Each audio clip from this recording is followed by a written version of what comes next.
جی السلام علیکم ناظرین، میں ہوں ڈاکٹر ارشد ندیم امان اور میرے ساتھ ڈاکٹر رضا کاظمی صاحب یہاں تشریف رکھتے ہیں۔ یہ چائلڈ اسپیشلسٹ ہیں اور آج کی اس نشست میں میں ان سے کچھ بچوں کی نیوٹریشن کے حوالے سے پوچھوں گا کہ بچے جو ہے خصوصاً جو کہ پرائمری اسکول گوئنگ ہوتے ہیں اور ان میں جو ہے نیوٹریشن کی کافی زیادہ کمی ہوتی ہے اور وہ گروتھ کا بہت بڑا ایشو ہوتا ہے۔ ہر ماں باپ کو، والدین کو یہ کنسرن ہوتا ہے ان کے بچے جو ہے وہ کھانا نہیں کھا رہے، جس کی وجہ سے ان کی جو ہے وہ ہائٹ کا جو ہے مسئلہ بنا رہتا ہے، ان کی گروتھ کا مسئلہ بنا رہتا ہے۔ تو یہ سارے کویسچن جو ہے ان کے سامنے آتے ہیں۔ تو میں تھوڑا سا ڈاکٹر صاحب سے یہ پوچھنا چاہوں گا کہ ڈاکٹر صاحب آپ ہمیں تھوڑا بتائیں، جو ہمارے ناظرین ہیں وہ یہ سننا چاہیں گے کہ پہلی بات تو یہ کہ بچوں کی نشو و نما کے لیے کیا چیز ضروری ہے اور والدین کو کیا کرنا چاہیے۔ شکریہ بہت بہت ڈاکٹر ارشد، آپ نے جو ہے بڑا ایک امپورٹنٹ نقطے کو جو ہے وہ اجاگر کیا ہے، بچوں میں غذائیت نیوٹریشن کے حوالے سے جو ایشوز ہیں۔ اچھا دیکھیں، میں آپ کو بتاؤں، پہلی بات تو یہ ایک عالمی مسئلہ بھی ہے۔ دنیا میں جو غریب ممالک ہیں، ڈیولپنگ کنٹریز، آپ ان کو کہنے کہ غریب ہم نہ بھی کہیں، ان میں یہ مسئلہ زیادہ کامن ہے۔ اب مختلف اس کی وجوہات ہیں۔ زیادہ تر تو کہا جاتا ہے کہ اس کا غربت سے تعلق ہے، ٹھیک ہے، اس میں کوئی شک نہیں کہ غربت میں تعلق ہے، لیکن بہت زیادہ اس کا جو تعلق ہے وہ کلچرل اسپیکٹس کے ساتھ بھی ہے، کیونکہ بہت سارے جو ڈیولپنگ کنٹریز ہیں ان میں کچھ کلچرل اسپیکٹس ایسے پائے جاتے ہیں غذا کے حوالے سے جو کہ بچے کی نشو و نما پہ کوئی اچھا اثر نہیں چھوڑتے۔ اگر آپ دیکھیں مثال کے طور پہ ڈیولپ کنٹریز کو، تو ڈیولپ کنٹریز میں ایسا کوئی مسئلہ نہیں ہے نشو و نما کی کمی کے حساب سے۔ یہاں پہ الٹا حساب ہے اوبیسٹی کا، یعنی آپ سمجھ لیں ایک ایسے مسائل غذائیت کے جو کہ زیادہ انرجی والی کنزیوم غذا کر کنزیوم لیتے کرنے کی وجہ ہیں۔ سے ہوتے ہیں۔ اب میں اسپیشلی اب آؤں گا پاکستان کے اوپر۔ پاکستان میں مختلف سروے ہو چکے ہیں، نیشنل نیوٹریشن سروس جو ہیں، اور جو لاسٹ نیشنل نیوٹریشن سروے ہوا تھا اس کے مطابق یہ تقریباً 50% بچے جو ہیں پاکستان میں 5 سال سے کم عمر کے، وہ کسی قسم کی جو غذائیت کی کمی ہے اس کا شکار ہے۔ اس میں ہم اس کو فردر کلاسیفائی کرتے ہیں میڈیکل کے حوالے سے، میکرو نیوٹرینٹ ڈیفیشنسی اور مائکرو نیوٹرینٹ ڈیفیشنسی کے حوالے سے۔ میکرو نیوٹرینٹ ڈیفیشنسیز جو ہے وہ مسائل دیتی ہیں جس میں بچہ سوکھے پن کا شکار ہو جاتا ہے۔ عام طور پہ ایسے بچے جو ہوتے ہیں ان کا وزن بھی نہیں بڑھتا، ان کا قد بھی چھوٹا ہوتا ہے، وہ مطلب دیکھنے میں کافی دبلے پتلے کمزور نظر آتے تو ہیں۔ آپ انہیں میڈیکل ٹرم میں کیا آپ مراسمس کی ذکر جی ہاں، کر رہے ہیں؟ مراسمس کوشرکر یا مراسم کوشر کوشرکر یہ قسم ہے، کے کہتے ہیں، یا اگر نہ بھی ہو تو انڈر ویٹ، انڈر بہت سارے اس ویٹ میں سے انڈر ہے۔ ویٹ بھی ہوتے ہیں اگر وہ فرینک مراسمس میں نہ ہو۔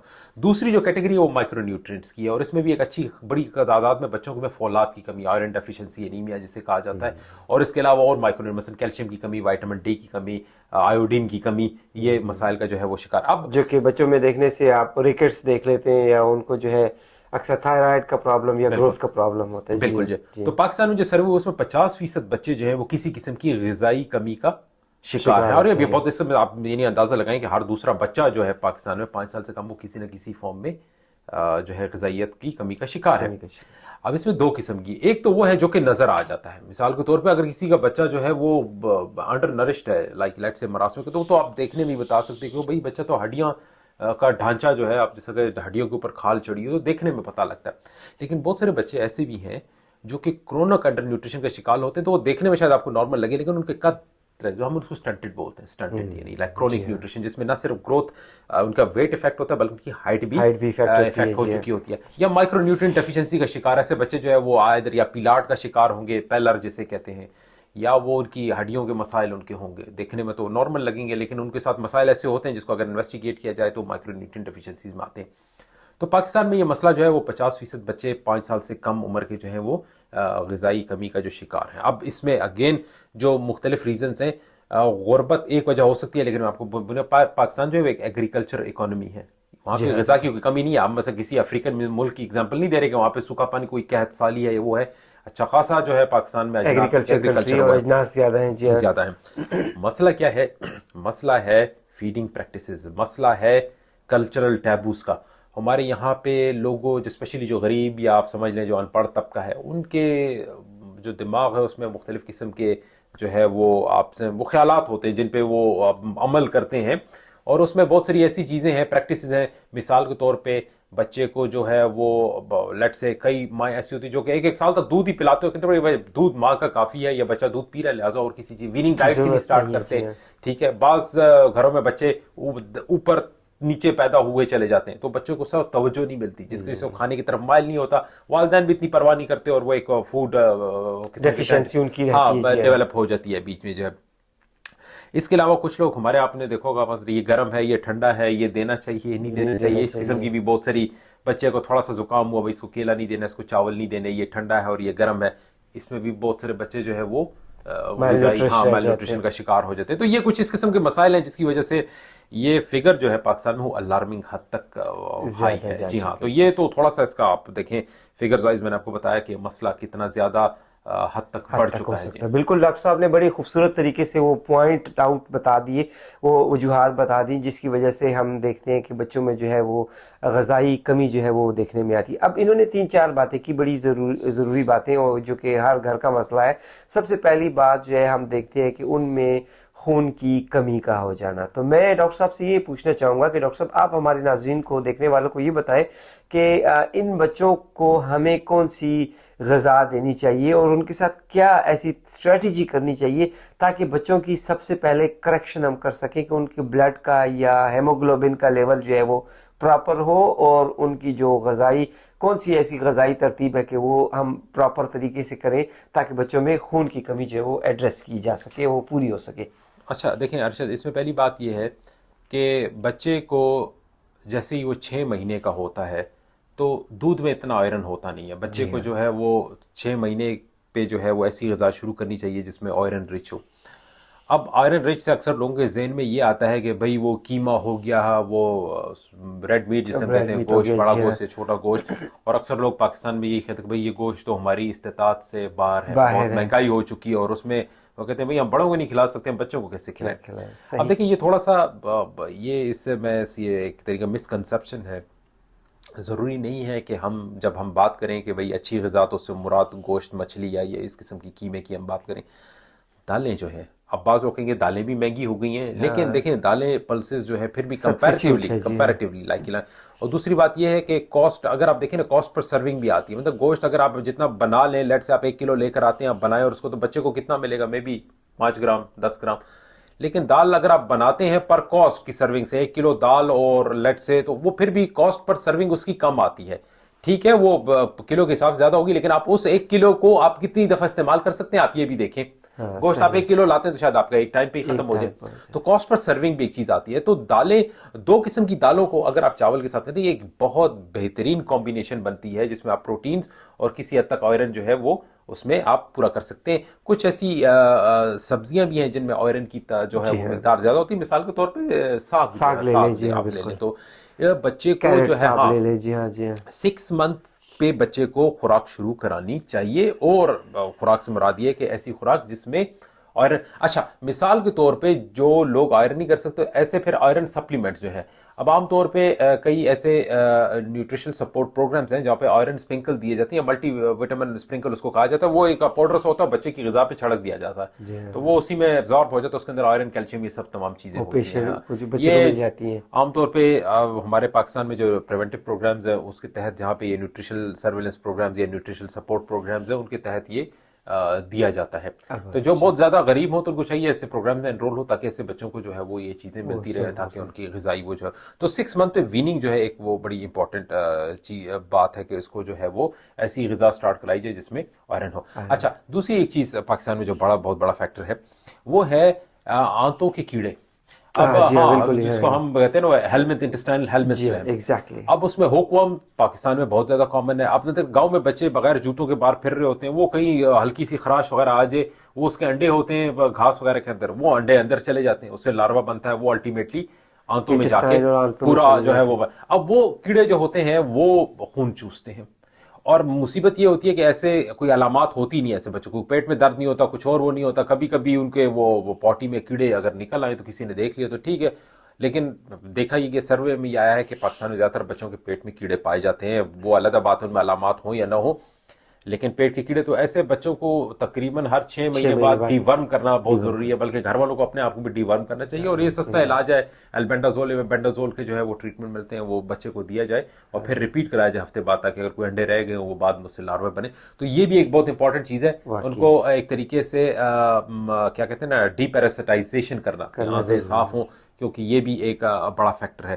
پھر کچھ سیکنڈری فیکٹرز ہیں, مثلا جو بچے کرونک بیماریوں کا شکار ہوتے ہیں تو ان میں آ رہے ہیں. لیکن بہرحال میں اس طرف نہیں جاؤں گا کیونکہ ایک سیپریٹ فیلڈ ہو جائے گا. ہم بنیادی طور پہ بات کریں گے غذائی کے حوالے سے. ہاں, تو یہ کچھ ایسے فیکٹرز. ڈاکٹر صاحب آپ نے بڑی اچھے طریقے سے اس بات کو کور کیا کہ ہمیں کھانے کے دوران جو ہے, کھانے کے لیے جو ہے کیا کیا چیزیں, جس طرح آپ نے بتا دیا کہ آپ ضروری نہیں کہ آپ قیمہ اور گوشت ہی آپ کھلائیں, بلکہ دالیں بہترین سبسٹیوٹ ہے. اور سب سے امپورٹنٹ پوائنٹ جو اکثر ہم سے مس ہو جاتا ہے وہ یہی ہے کہ آپ بچوں کو ڈی ورم کریں. ہر 6 مہینے کے بعد کوشش کریں کہ آپ بچوں کو ایسی دوائی دے دیں تاکہ یہ پیٹ کے کیڑے جو ہیں وہ ختم ہو سکے. ڈاکٹر صاحب یہ تو بڑی پیاری بات کی. میں آپ سے دوسری بات پوچھنا چاہتا ہوں. دیکھیں ہماری باڈی کی بلڈ اپ کے لیے, نشو و نما کے لیے جو ہے, ہم دیکھتے ہیں کہ ہمیں پروٹین کی زیادہ ضرورت ہوتی ہے. پروٹین ہی ایسے ہوتا ہے جو ہمارے مسل بلک ڈیولپ کرتا ہے, ہماری باڈی ڈیولپ کرتا ہے, ہماری جنریشن, جتنی بھی ہماری برین ہے, نروز ہے, ان کی جنریشن میں بڑا کردار ادا کرتا ہے. اب کون سی ایسی طریقہ کار کیا جائے جو کہ بچوں کو خوراک میں یا ناشتے میں یا رات کے وقت, یا کون سی ایسی اسٹریٹجی اڈاپٹ کی جائے کہ بچوں کو ہم کوشش کریں کہ ان کو پراپر پروٹین ملتی رہے, کیونکہ پروٹینس ڈائٹ سے ان کی باقی نشو و نما بھی ٹھیک ہوتی ہے اور ہارمونل ڈیولپمنٹ بھی اپنے ٹائم پہ پھر شروع ہو جاتی ہے. تو کائنڈلی اس کے بارے میں آپ ہمیں بتائیں جی. اچھا ارشد, دیکھیں بنیادی طور پہ یہ ایک اسٹیبلش سائنٹیفک فیکٹ ہے. ہم ایک ورڈ یوز کرتے ہیں بیلنس ڈائٹ کا. بیلنس ڈائٹ کہتے ہیں کسے؟ ہم یہ کہتے ہیں متوازن غذا. یہ آپ نے ورڈ بہت دفعہ سنا, متوازن غذا کس چڑیا کا نام؟ کوئی بھی ایسی غذا جس میں 50% جو آپ کے وہ ہو کاربوہائیڈریٹس مطلب وہ غذائی اجناس ہیں نشاستہ جس میں ہو, جس میں آپ کی یہ روٹی چاول آلو وغیرہ یہ تمام چیزیں آ جاتی ہیں. ٹھیک ہے, آپ کی یہ بلک آف دی ڈائٹ جو ہے آپ کی آ جاتی ہے. تو 50% آپ کی ڈائٹ کا جو حصہ ہے وہ ان چیزوں کاربوہائیڈریٹس میں ہونا چاہیے. 30% جو ہے وہ فیٹ سے ریلیٹڈ, جس میں گھی تیل وغیرہ یہ چیزیں آ جاتی ہیں. ٹھیک ہے جناب, جس میں چربی وغیرہ اس کا استعمال آ جاتا ہے. تقریباً 10 سے 15%, بعض لوگ 20% بھی کہتے ہیں, چلیں ہم 15 سے 20%, یہ آپ کا مشتمل ہونا چاہیے پروٹینز پہ. اب پھر بات وہی آ جاتی ہے پروٹینز کہاں سے آئیں گے. پروٹینز ہم دیکھیں بنیادی طور پہ اینیمل سے آتے ہیں, پلانٹ سے آتے ہیں. پھر بات کروں اگر اینیمل پروٹینز کی بات کی جائے تو اینیمل فلیش جتنا بھی ہے, چاہے وہ ریڈ میٹ ہے, وائٹ میٹ ہے, آپ کے چکن, جو بھی آپ کہہ لیں, مچھلی, ہاں یہ چیزیں. اب پھر بات وہی آ جاتی ہے کہ جہاں اس کی بات آتی ہے تو لوگوں کے کان کھڑے ہوئے مہنگائی. ٹھیک ہے, جس سے بھی آپ بات کریں تو پہلی بات جملہ یہ ہے کہ مہنگا بھائی کہاں سے, افورڈیبلٹی. تو اب تو آپ گوشت کا نام لیں تو اگلا سوال یہ ہوتا ہے مہنگا. ٹھیک ہے, تو پھر بات آ جاتی ہے کہ کمپیریٹیولی, اب دیکھیں فری میں تو کوئی چیز نہیں آتی. اب ریلیٹیولی وہ جیسے اگر ہم لیسر ایولز والی بات کریں, کس چیز اگر مہنگائی بھی ہے تو اس میں کم مہنگا کون سا ہے؟ پھر وہی بات ہے دالوں کی. کوئی بھی دال ہو, یہ نہیں کہ وہ مونگ کی دال ہے, مسور کی دال ہے, چنے کی دال ہے, کوئی بھی دال ہو, اینی 2 کمبینیشن آف پلسز جو ہے, کوئی سی بھی 2 دالیں اٹھا لیں اپنی مرضی کی جو آپ کے گھر میں موجود ہو, یا جو آپ سمجھتے ہیں سستی ہو, یا آپ کو کہیں سے فری میں مل جائیں, یا کم قیمت پہ مل جائیں, یا کہیں سے بھی مل, 2 دالوں کو کمبائن کریں, یہ آپ کا بہترین جو ہے پروٹین کا کمبینیشن بن جائے, پروٹین کا سورس بن جاتا ہے. تو اب یہ اگر آپ تھوڑا بہت کنزیوم کرتے ہیں, اس کا یہ مطلب نہیں ہے کہ دالیں جو ہے کلو کے حساب سے آدمی کھائے. میں نے کہا 10 سے 15% آپ کی ڈائٹ میں ہونا چاہیے. تو تھوڑا بھی اگر آپ لیں تو میرا خیال نہیں ہے کہ جو ہے وہ پروٹین کی کمی کا شکار. بہت اچھا, بہت خوب, آپ نے بڑا اچھے طریقے سے جو ہے وہ ایکسپلین کیا کہ ہمیں کاربوہائیڈریٹس کی ضرورت ہے اور ہمیں اس کے بعد نشاستہ دار غذاؤں کی ضرورت ہے اور ہمیں پروٹین کی اس حد تک جو ہے ضرورت ہے. لیکن یہاں پہ ایک چیز کو ذرا سا آپ ہمیں مزید ایکسپلین کریں, جو کہ بچے جو ماؤں کا اور والدین کا مسئلہ ہوتا ہے وہ یہی ہوتا ہے کہ جس طرح بتایا کہ ہماری 70% تک جو ہے وہ خوراک پر نشاستہ دار غذائیں ہونی چاہیے, کاربوہائیڈریٹس ہونی چاہیے, بچے روٹی نہیں کھاتے. اب آپ ہمیں بتائیں کہ بچوں کا ہم کیا ایسا, ماں باپ کیا ایسی ترتیب کریں کہ بچوں کا دل لگے کھانا کھانے میں, روٹی کی طرف ان کا رجحان پیدا ہو سکے. جی اچھا, دیکھیں میں ابھی یہ کافی ایک کامن چیز ہے جو کہ پیڈیاٹیشنز اپنے پریکٹس میں جو ہے وہ فیس کرتے ہیں. بچہ کھاتا نہیں ہے, بیہیویئرل ایشو. آپ نے کبھی, یعنی اب ٹھیک ہے, کبھی کسی جانور میں یہ چیز دیکھے کہ آپ کا یار وہ میل نیوٹریشن کا شکار ہوا, یا کوئی آپ کبھی کہے کہ یار کسی ویٹرنری کے پاس آتا ہو, کوئی کہ بلی کا بچہ لے کر آئے کہ جی یہ کھاتا نہیں ہے, خوراک نہیں کھاتا. آخر وجہ کیا ہے؟ مطلب باقی بھی تو جاندار ہیں, وہاں پہ کیوں مسئلہ, انسان کے اندر ہی کیوں مسئلہ آ رہا ہے؟ دیکھیں یہ ایک ہے بیہیویئرل ایشو, یہ بیہیویئرل ایشو ہے. بچہ نہیں کھاتا. اگر ایک بچہ چلیں, اگر کسی کو کوئی کرونک ڈیزیز ہے, مثال کے طور کوئی بچہ کینسر کا شکار ہے, کوئی بچہ ٹی بی کا شکار ہے, تو اگر وہ نہیں کھا رہا تو مجھے سمجھ آ رہی ہے. لیکن ایک بچہ جو ادروائز ہیلدی ہے اور نہیں ڈاکٹر صاحب یہ کھا نہیں رہا, میں تو اکثر والدین کو یہ کہتا ہوں کہ یہ بچے کا قصور نہیں, آپ کا قصور ہے. اگر کھا نہیں رہا, یہ بیہیویئرل ایشو ہے اور اس کو تقویت دینے میں بھی آپ کا وہ ہے. دیکھیں بچہ اپنی ڈائٹ اور اپنی بھوک خود ریگولیٹ کرتا ہے. اب یہ بچے کی جو عادات ہیں یہ ڈیولپ ہوتی ہیں تقریباً 6 ماہ سے. جب آپ اس کو وین کرنا سٹارٹ کرتے ہیں اور بچہ جب کرالنگ کرنا شروع کرتا ہے تو ایک طریقے سے آزاد ہونے لگتا ہے. اکثر ہم نہیں کہتے کہ جب تک بچہ کرال نہیں کر رہا تب تک آپ کے کنٹرول میں, جیسے اس نے کرالنگ سٹارٹ کی آپ کے کنٹرول سے باہر ہوا. اب بچے کو کنٹرول کرنا یہ ماں باپ کا کام ہے. تو یہ بڑا ضروری ہے کہ جب بچے کو خوراک کی عادت ڈالیں تو آپ اپنے ساتھ جس ٹائم پہ آپ کھاتے ہیں اس ٹائم آپ کا بچہ بھی آپ کے ساتھ اس بیبی سیٹ میں یا آپ کی گود میں بیٹھا ہونا چاہیے. جو آپ کھائیں وہ اس بچے کو بھی کھلائیں, اس کو شروع سے عادت ڈالیں. اب دیکھیں اکثر لوگ کیا ہوتا ہے, یہ بڑی آسان سی بات ہے, جان چھوڑانا سب سے آسان بات ہے. ایک بچہ کسی وجہ سے ضد کی یا اس کو کوئی ٹیسٹ پسند نہیں, اچھا جی اس کو رہنے دو. لوگ کیا کرتے ہیں, اس کو تھوڑا سا پیپسی چکھا دیا, کچھ میٹھا چکھا دیا, کچھ وہ ہو گیا. بچوں کی ڈیولپمنٹ وہ کیا کہتے ہیں ٹیسٹ ڈیولپ ہونے لگتی ہے ایسی چیزوں کے لیے, تو وہ شروع سے گند کھانے کی عادت پڑ جاتی ہے. ایسا بچہ ٹافی ضرور کھائے گا, چاکلیٹ ضرور کھائے گا, گندے پاپڑ ضرور کھائے گا, لیکن وہ کہتے جی خوراک نہیں کھا, روٹی نہیں کھاتا وہ نہیں. کیوں؟ کیونکہ آپ نے اس کو عادت نہیں ڈالی. آپ نے اس کو ایک ایسا ریوارڈ سسٹم دیا کہ بھائی چلو تم شور رو رہے ہو وہ کرو, تم چپ ہو جاؤ, میں تمہیں ٹافی دوں گا, میں تمہیں چاکلیٹ دوں گا.